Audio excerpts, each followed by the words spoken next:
mengucap syukur kepadamu. Pada hari ini kami dapat beribadah bersama, menaikkan ucapan syukur kami, hormat kami, puji-pujian kami kepadamu, karena Engkau adalah Allah yang patut kami puji. Kami mempersiapkan diri kami di hadapan-Mu untuk diisi oleh kebenaran firman Tuhan. Karena firman-Mu itulah kebutuhan bagi jiwa kami. Kami siap mendengarkannya. Di dalam nama Tuhan Yesus kami berdoa. Amin. Jemaat dipersilakan.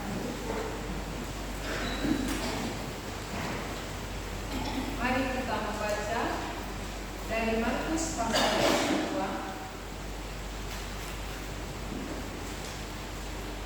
Markus pasal yang kedua ayat 23 sampai 28. Markus 2 ayat 23 sampai 28. Kita akan baca dalam bentuk responsoria. Saya baca ayat ganjil, kita baca ayat genap. Pada suatu kali, pada hari Sabat, Yesus berjalan di ladang gandum, dan sementara berjalan murid-muridnya memetik bulir gandum. Maka kata orang-orang Farisi kepadanya, "Lihat, mengapa mereka berbuat sesuatu yang tidak diperbolehkan pada hari Sabat?" Jawabnya kepada mereka, "Belum pernahkah kamu baca apa yang dilakukan Daud ketika ia dan mereka yang mengikutinya kekurangan dan kelaparan? Bagaimana ia masuk ke dalam rumah Allah untuk berkauya dan berbuat seperti itu dengan salah? Lalu mengapa bisa jadi itu, yang tidak boleh dimakan kecuali oleh imam-imam, dan memberinya juga kepada pengikut-pengikutnya?"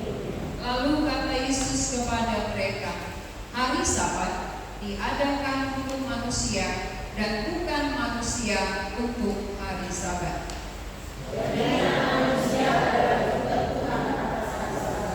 Terima kasih. Tema khotbah kita hari ini, Tuhan atas hari Sabat.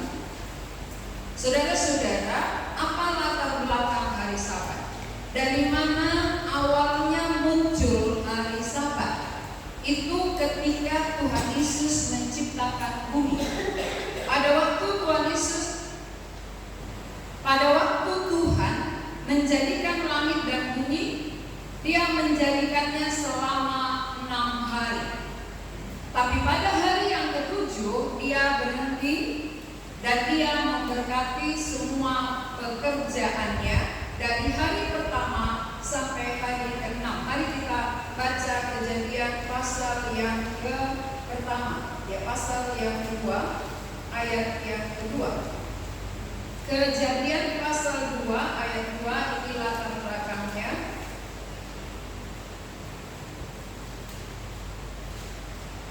Kejadian 2 ayat 2 dan 3 saya bacakan. Ketika Allah pada hari ke-7 telah menyelesaikan pekerjaan yang dibuatnya itu, berhentilah Ia pada hari ke-7 dari segala pekerjaan yang telah dibuatnya itu. Lalu Allah memberkati hari ke-7 itu dan menguduskannya, karena pada hari itulah Ia berhenti dari segala pekerjaan penciptaan yang telah dibuatnya itu. Jadi Tuhan adalah pencipta segala sesuatu, dan Dia bekerja hanya 6 hari menciptakan bumi dan segala isi. Pada hari ke-7 Dia berhenti. Untuk apa Dia berhenti pada hari ke-7? Melihat semua yang telah Dia kerjakan, lalu memberkati pekerjaan. Maka kalau Allah sendiri pun berhenti pada hari ke-7, maka manusia juga disuruh untuk berhenti pada hari ke-7. Itu dari Keluaran pasal 20. Mari kita bandingkan Keluaran pasal yang ke-20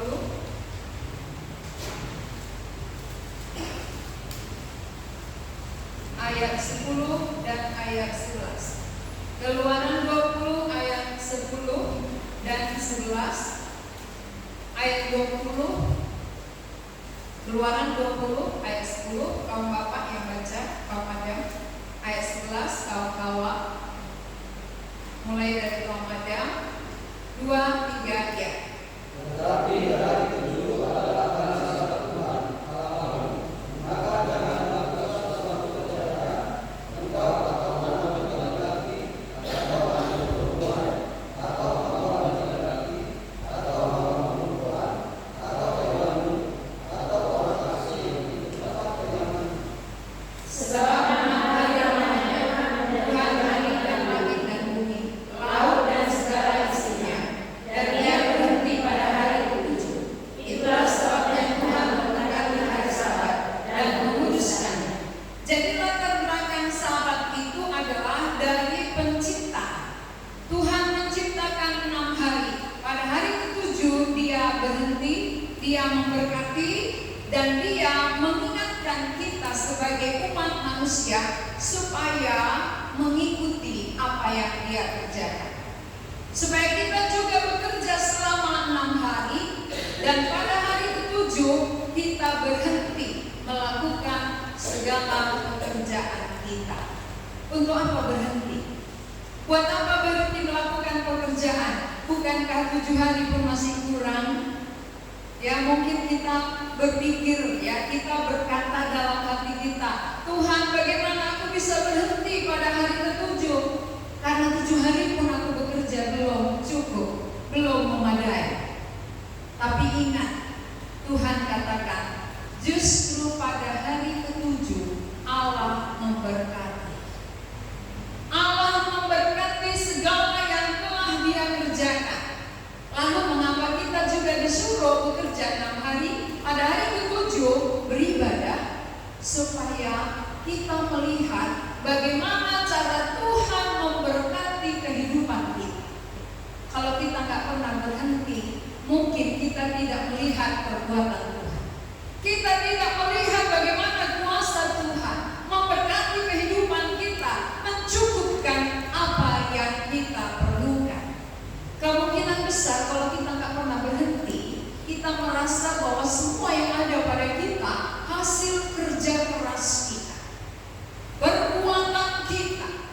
Oleh karena kita pikirkan dengan keras, oh saya memang orangnya berpikiran keras, makanya tidak bisa ditandingi orang lain. Saya memang bidangnya di sini, makanya semua dicukupkan. Karena saya bisa, saya mampu. Tapi sengaja Tuhan suruh hanya 6 hari bekerja agar kita pada hari ketujuh bisa beribadah, menyembah Allah, melihat perbuatan Tuhan. Selama 6 hari kita bekerja, kita bisa menghitung berkat-berkat Tuhan, dan lewat itu kita bisa memuliakan Dia. Maka pada hari Minggu kenapa kita beribadah? Mengingat berkat Tuhan yang sudah kita alami. Berkat-berkat yang kita alami dari hari pertama sampai hari ke-6, ini kita naikkan kepada Tuhan. Terima kasih Tuhan. Dari hari pertama sampai hari ke-6 dalam 1 minggu, saya merasakan Engkau menolong, memberkati kehidupanku, pekerjaanku, semuanya ada di dalam kuasa. Ini namanya bergantung kepada Tuhan, berharap kepada Tuhan, dan ketika diberkati bersyukur kepada Tuhan. Ingat waktu bangsa Israel keluar dari Mesir menuju Kanaan, Tuhan tidak langsung memberikan makanan berlimpah kepada mereka, tetapi Tuhan sengaja hanya menurunkan 1 kali sehari, cukup untuk hari itu saja. Setiap pagi Tuhan turunkan mana hanya untuk 1 hari cukup, besok turunkan lagi. Kemudian sampai seterusnya, sampai 6 hari diturunkan oleh Allah, dan hari ke-6 2 kali lipat. Kenapa hari ke-6 2 kali lipat Tuhan berikan? Karena hari Sabat tidak usah bekerja, hari ini kamu ambil untuk besok. Dan ketika Dia ambil hari ini untuk besok, itu tidak basi. Namun pada hari Sabat ketika mereka pergi mencari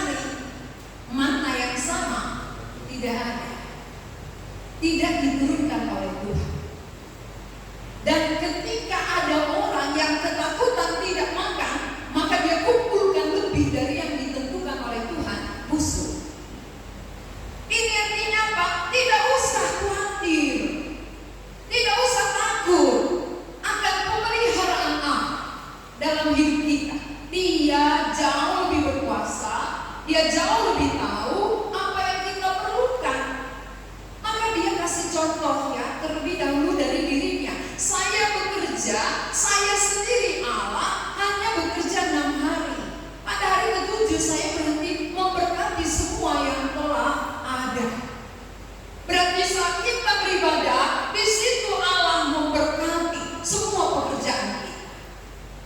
Dari hari pertama sampai ke-6 yang sudah kita kerjakan diberkati oleh Tuhan. Maka hari ini kita bersekutu dengan Allah, bersekutu dengan sesama. Kapan kita bersekutu dengan sesama kalau kita tidak beribadah juga? Berarti masing-masing, padahal Allah menciptakan manusia adalah sebagai teman persekutuan. Dia tidak menciptakan hewan menjadi teman persekutuannya, tapi dia ciptakan manusia. Maka kitalah manusia yang diciptakan pada hari terakhir, pada hari ke-6 manusia. Kenapa? Manusia yang diciptakan ini beda dari ciptaan yang lain. Hari pertama sampai ke-5 hanya dengan berfirman Allah jadikan jadi. Pada hari ke-6 manusia diciptakan tidak dengan berfirman, tetapi dibentuk dari debu tanah, lalu dibuat segambar serupa dengan Allah, diberi napas hidup. Maka kita hidup karena Allah beri napas. Kalau Tuhan tidak beri napas, kita ini semua sudah mayat. Karena gak ada kok tabung napas di dalam hati kita, di dalam perut kita. Tidak ada. Kalau tabung gas itu ada 3 kilo, ada 10 kilo, dia akan habis, bisa beli lagi, bisa ganti. Tapi kalau di dalam tubuh manusia tidak ada tabung napas, maka kita bisa bernapas sampai hari ini karena diberi. Allah yang memberi. Jadi waktu Allah ambil, maka matilah kita. Ketika napas yang Allah karuniakan diambil dari diri kita, maka kita menjadi mayat. Karena itu kita bersyukur, oh Tuhan, hari ini aku masih hidup, Engkau izinkan, karena Engkau berikan napas hidup ke dalam hidup, ke dalam tubuhku. Maka aku bisa bergerak, bisa berpikir, bisa bekerja. Jadi tiap-tiap hari ada ucapan syukur, karena mengerti gak ada tabungnya di dalam diri kita. Maka waktu nafas seseorang yang dari Tuhan kan gak bisa diberi gantinya ya, ganti tabung, ganti nafas atau perpanjang, tidak ada. Hanya ketika Allah beri kita hidup, ketika Allah ambil kita mati, maka semua manusia harus bersekutu dengan Dia. Tujuan Allah menciptakan manusia sebagai teman persekutuan dengan Allah. Maka kita dijadikan segambar serupa dengan Dia, karena kita bisa bersekutu dengan Allah. Kita bisa memuji Allah, kita bisa bernyanyi dari mulut kita, kita bisa menyembah Dia. Ini namanya teman persekutuan. Berarti hari Sabat dibuat adalah untuk hari sukacita. Hari Sabat bukan menjadi beban yang berat, itu menjadi sukacita, damai, penuh pengharapan karena Allah memberkati. Hari Sabat adalah hari ibadah kepada Allah, hari bersekutu dengan Allah dan bersekutu dengan sesama jemaat lain. Kapan kita bertemu satu dengan yang lain kalau bukan pada hari Sabat, kalau bukan pada hari ibadah? Jarang kita ketemu. Hari pertama sampai hari ke-6 kita semua sibuk dengan kegiatan-kegiatan kita. Maka Tuhan khususkan satu hari supaya kita bersama-sama bersekutu. Kita tahu pergumulan teman kita tahu persoalan mereka, kita tahu perkembangan imannya, kita tahu apa berkat yang dia dapatkan. Kita saling berdoa. Ini tujuan diberikan hari Sabat, bukan sebagai aturan yang ketat. Di dalam ketikan itu salah ya, bukan aturan yang sangat kolot tapi ketat gitu. Orang Farisi sangat ketat dengan hukum Taurat. Begitu ketatnya mereka dengan aturan-aturan sehingga tidak tahu bagaimana beribadah kepada Allah dengan benar.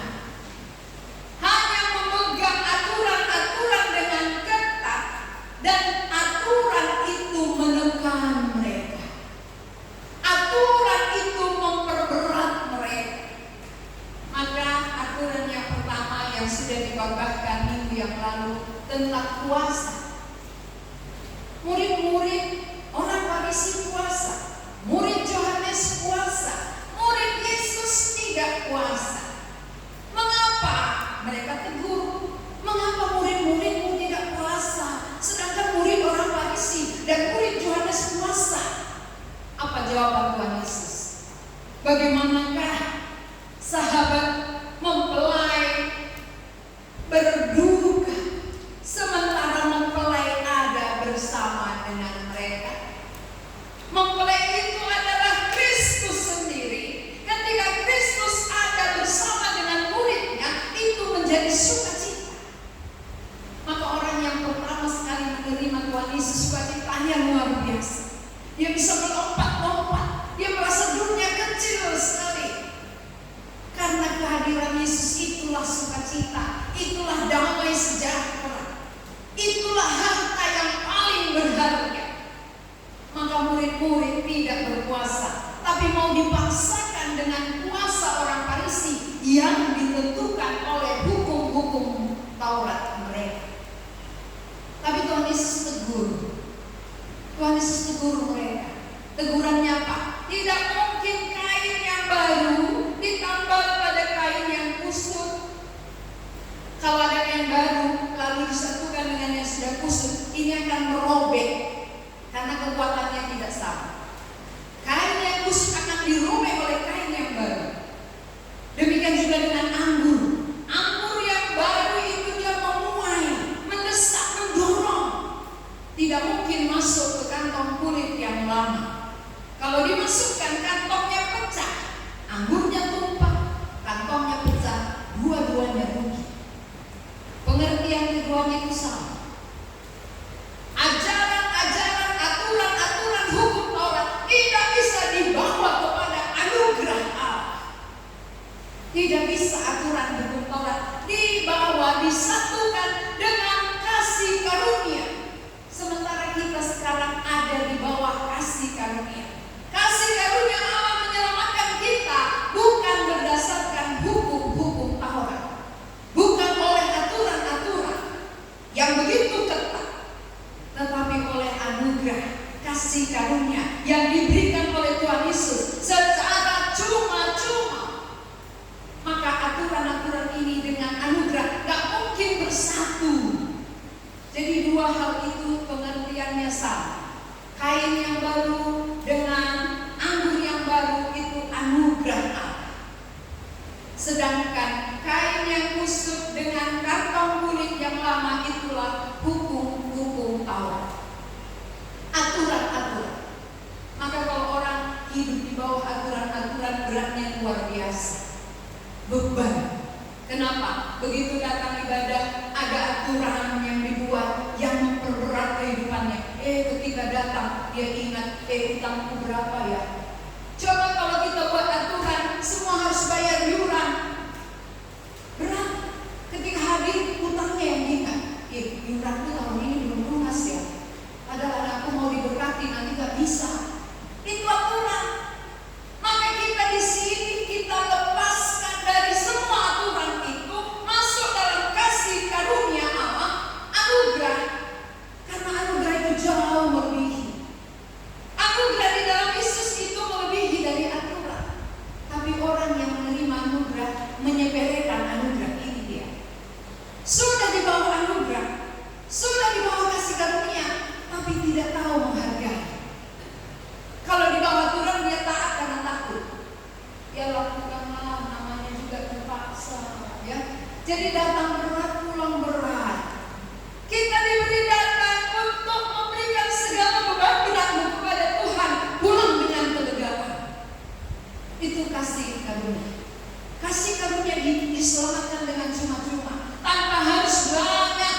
seharusnya kita lebih.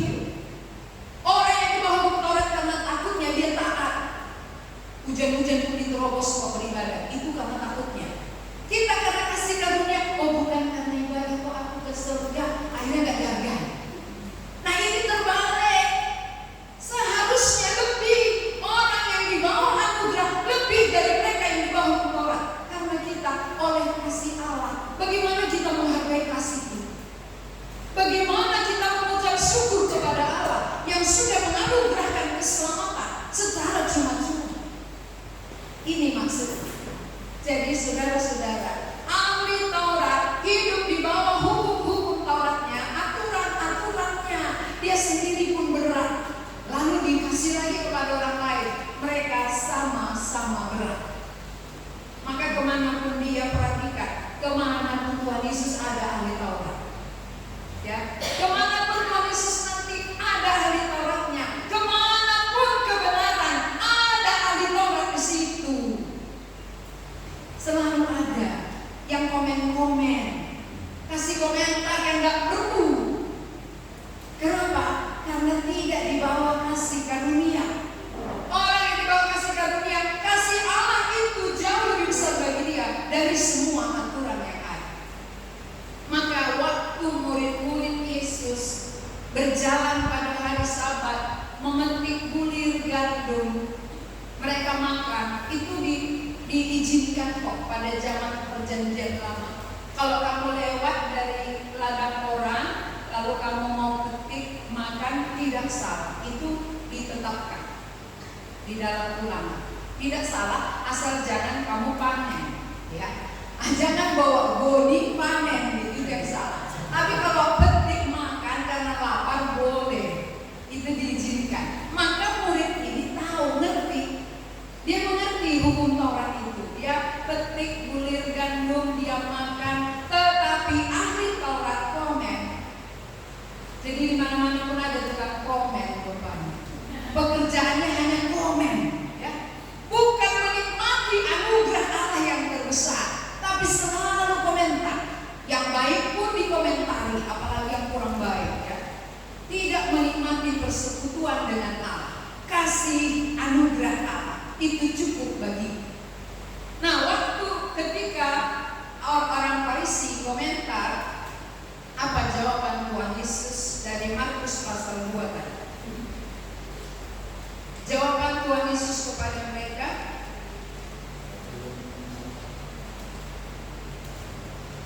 ayat 25, ya.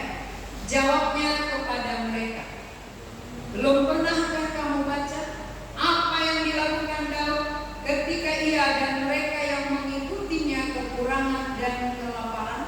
Bagaimana ia masuk ke dalam rumah Allah waktu Abiatar menjabat sebagai imam besar, lalu makan roti sajian itu yang tidak boleh dimakan kecuali oleh imam-imam, dan memberinya juga kepada pengikut-pengikutnya. Ini diketahui oleh Tuhan Yesus dan disampaikan oleh Tuhan Yesus kepada orang Farisi. Tidakkah kamu ingat apa yang dilakukan oleh Daud ketika dia dikejar-kejar oleh Raja Saul dan di tengah perjalanan itu dia kelaparan?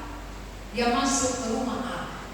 Rumah Allah itu tidak ada makanan selain roti sajian.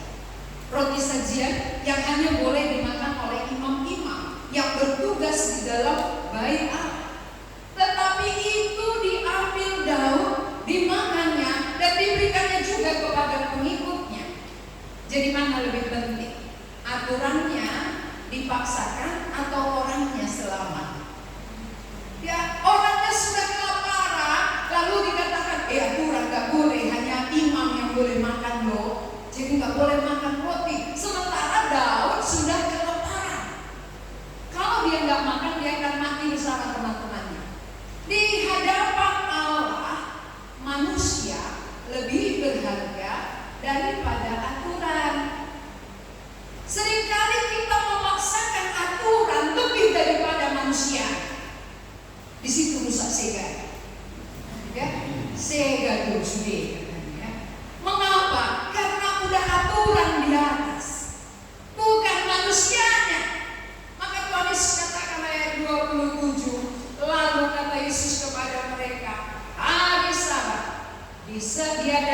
untuk manusia dan bukan manusia untuk hari Sabat. Berarti bukan manusia yang ditekan oleh hari Sabat, tapi hari Sabat dibuat adalah untuk manusia. Berarti manusia yang mengaturnya, bukan hari Sabat yang menguasai manusianya. Manusia mengatur hari Sabatnya. Manusia lebih tinggi dari hari Sabat. Maka hari Sabat dibuat untuk manusia, bukan manusia untuk hari Sabat. Jangan dibalikkan.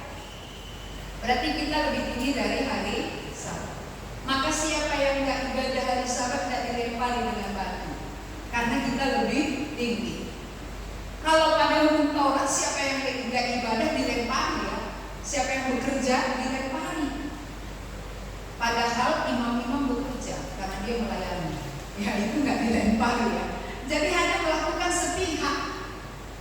Pihak orang lain didesak, pihak dia tidak. Ini nggak benar. Ini pola pikir nggak sehat.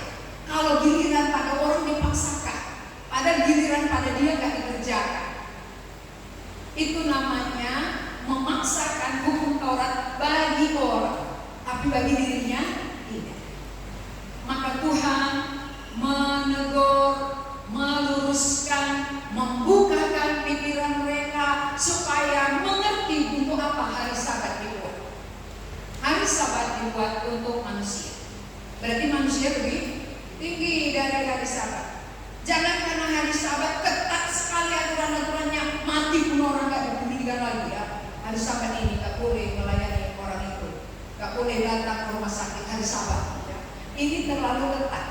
Gak boleh mendoakannya, gak boleh makan ya, gak boleh metik bulir gandum. Ini namanya kan terlalu ketat tanpa mengerti. Harusnya kita mengerti, lebih baik mengerti daripada ketat tak menentu. Ya, mengerti dengan benar apa itu hari Sabat, lalu untuk apa dibuat hari Sabat. Buat apa aturan-aturan dibuat? Aturan itu hanya untuk mengatur tatanan bagaimana kita beribadah, bukan menjadi beban ya. Kenapa Allah buat hari Sabat? Supaya kita berhenti dari pekerjaan kita, beribadah kepada Allah, mensyukuri segala yang Allah kerjakan. Jadi bukan apapun gak boleh lagi ya. Masak pun tidak boleh, ibu-ibu gak boleh masak pagi-pagi ya, harus Sabat. Akhirnya Sabtu kayak kalau Minggu ibadah, Sabtu dia sediakan untuk Minggu. Udah basi, gak segar lagi. Itu namanya Tauratnya, aturannya lebih kental daripada manusianya.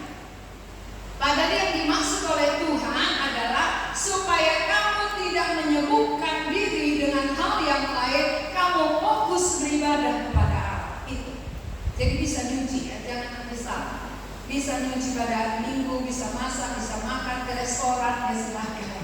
Kalau mau ajak keluarga, boleh. Gak ada dilarang.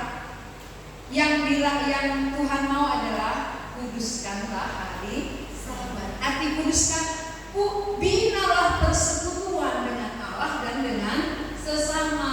Kalau kita sudah beribadah, membina persekutuan kita dengan Allah, kita mendengar suaranya, hidup di dalamnya, dan kita juga membina persekutuan dengan sesama kita. Itulah yang berkenan bagi Tuhan. Ya, jadi sudah tahu apa arti hari Sabat? Tuhan adalah hari Sabat dari ayat 28. Jadi anak manusia adalah juga Tuhan atas hari Sabat. Jadi sesuai dengan tema khotbah kita, Tuhan Yesus itulah Tuhan atas hari Sabat. Artinya semua manusia harus lebih tunduk kepada Tuhan Yesus daripada kepada Tuhan. Tuhan Yesus yang harus kita agungkan, melebihi aturan. Tuhan Yesus yang lebih kita agungkan, kita muliakan melalui kehidupan kita daripada semua. Kalau kita ikuti pun aturan tapi tidak ada hormat kepada Tuhan, sia-sia. Aturan-aturan ditaati, tapi hormat kepada Tuhan tidak ada. Mengasihi Tuhan tidak ada. Gak berkenan bagi Tuhan. Jadi Tuhan, anak manusia adalah Tuhan atas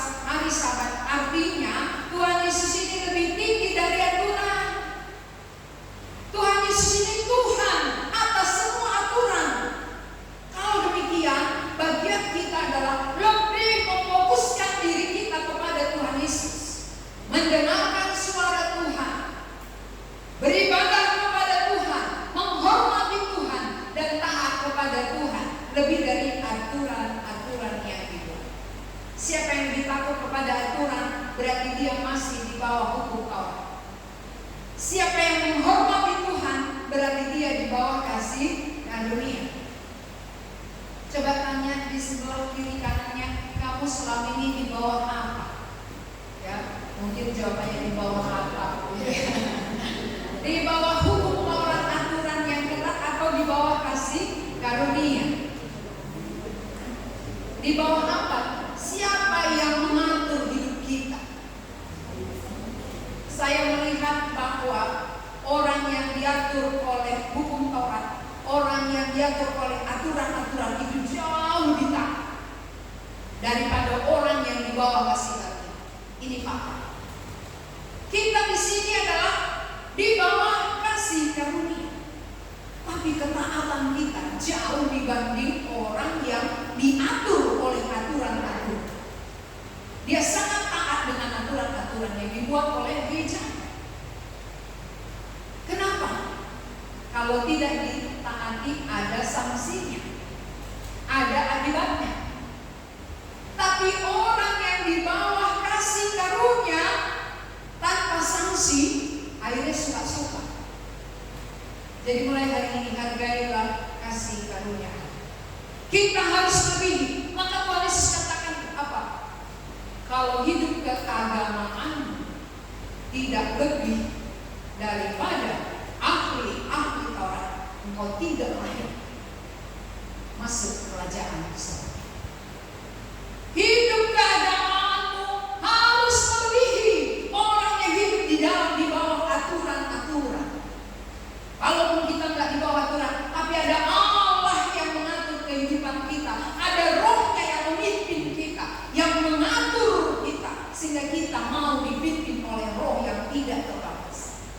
Orang yang mau diatur oleh Roh Allah yang tidak terbatas, hidupnya pasti terpimpin, terarah, hidupnya pasti memuliakan Allah. Maka mulai sekarang ingat, saya di bawah kasih karunia. Saya diselamatkan oleh anugerah Allah yang terbesar, bukan oleh aturan hukum Taurat. Karena itu saya harus lebih dari mereka yang masih di bawah aturan. Saya harus lebih menghormati Tuhan, lebih taat beribadah. Ini jauh lebih taat orang lain daripada kita, kan malu.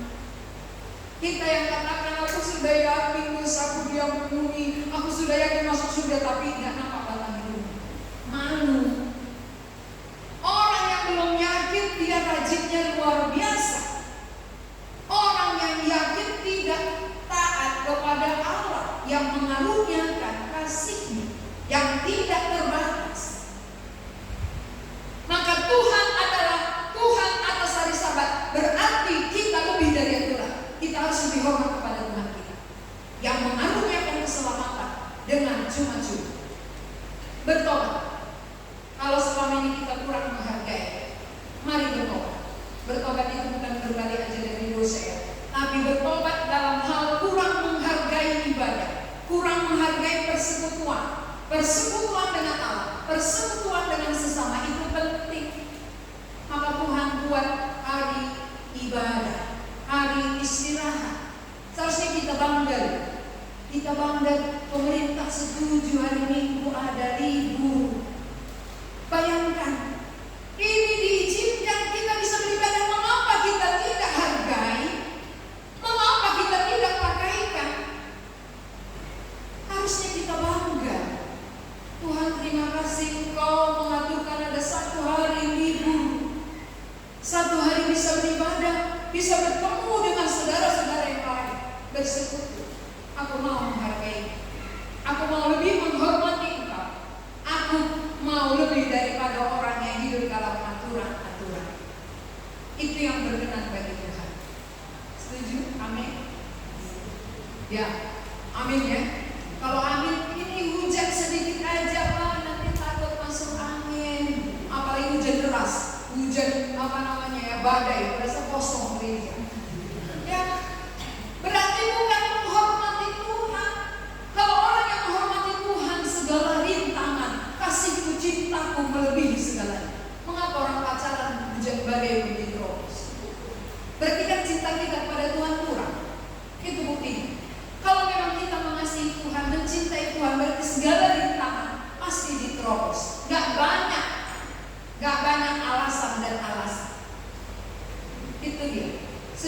saja sakit kepala, udah aku nggak ibadah ya, pusing sedikit.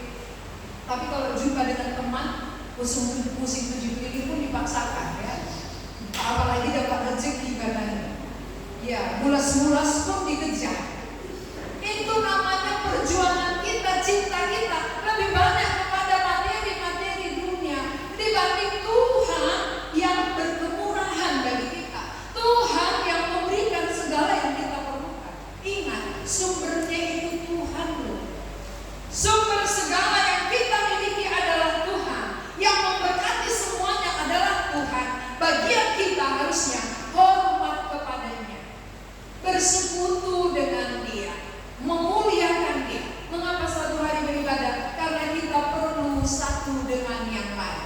Kita makhluk sosial. Kita bukan makhluk individu. Kita sosial. Satu dengan yang lain, saling memerlukan, saling membutuhkan. Tidak bisa manusia hidup sendiri. Coba kalau kamu sendiri mati, siapa yang kuburkan? Itu namanya makhluk sosial ya. Makanya banyak orang cari STM. Kenapa? Nanti kalau mati aku ada sendiri yang kubur. Kumpulan STM ku ada. Itu memikirkan bahwa saya makhluk sosial, memerlukan orang lain. Tidak bisa hidup sendiri. Maka kita perlu persekutuan. Dalam ibadah inilah kita bersekutu sama satu dengan yang lain. Itu namanya hari Sabat, hari beribadah, hari menyembah Tuhan, hari bersuka cita karena bisa menyembah Allah dengan bebas, dengan aman, dengan nyaman. Kalau pada zaman dahulu ketika orang-orang percaya mau menyembah Tuhan dilarang, siapa yang bawa Alkitab ditangkap, mereka berjuang mati-mati. Mereka berjuang mati-mati. Mereka masuk ke bawah tanah. Di situ mereka ibadah. Ancaman demi ancaman tidak mereka gubris karena kasih mereka kepada Allah melebihi. Cinta mereka kepada Tuhan lebih besar daripada ancaman. Sehingga siapa kedapatan dibakar di depan orang banyak, dibakar orang percaya supaya yang lain ketakutan, tapi justru sebaliknya. Ketika dibakar di depan orang banyak, justru yang percaya semakin gesit, semakin gencar, semakin merambat. Kita kalau terlalu aman dan nyaman, semakin tidur, ya kan? Gak ada hambatan, gak ada rintangan, tertidur. Sama kayak orang di jalan tol, ya ngantuk dia karena mulusnya jalan. Tapi jarang orang tabrakan di jalan berlobang-lobang, ya kan? Jalan berlobang-lobang dulu, ternyata kepalanya, gak bisa dia ngantuk. Tapi jalan mulus, dia lupa. Kita pun karena merasa aman nyaman, sehingga kita tidak maju. Ketika ada tantangan Tuhan, ketika mau mati Tuhan, begitu sembuh lagi lupa, ya kan? Begitu sulit makan Tuhan berikan rezeki, udah makan lupa. Ini namanya manusia. Manusia apa namanya? Manusia apa jawabannya? Nggak ada. Manusia yang seperti apa? Manusia nggak ada yang berani menjawab. Manusia yang tahu, tidak tahu berterima kasih. Tidak dalam pengenalannya akan Allah yang telah mengasihi, yang rela mengorbankan diri untuk kita. Kalau kita menyadari itu, sebenarnya apa yang bisa kita buat sebagai balasan? Nggak ada. Dengan apakah ku balas Tuhan selain puji dan sembah Kau? Kan nggak ada yang bisa kita buat apa-apa terhadap anugerah yang begitu besar selain memuji, menyembah Dia. Mengapa itu pun kita malas? Hai manusia yang baik hati. Kalau kita manusia bebal nanti nggak enak. Hai manusia yang baik hati, berbaliklah, kasihilah Tuhan Allah. Hargai, hormati lagi. Dia rindu bersekutu dengan Dia. Waktu-waktu ini tidak akan pernah cukup. Waktu 7 hari seminggu tidak akan cukup bagi kita. Kita akan terbuai olehnya.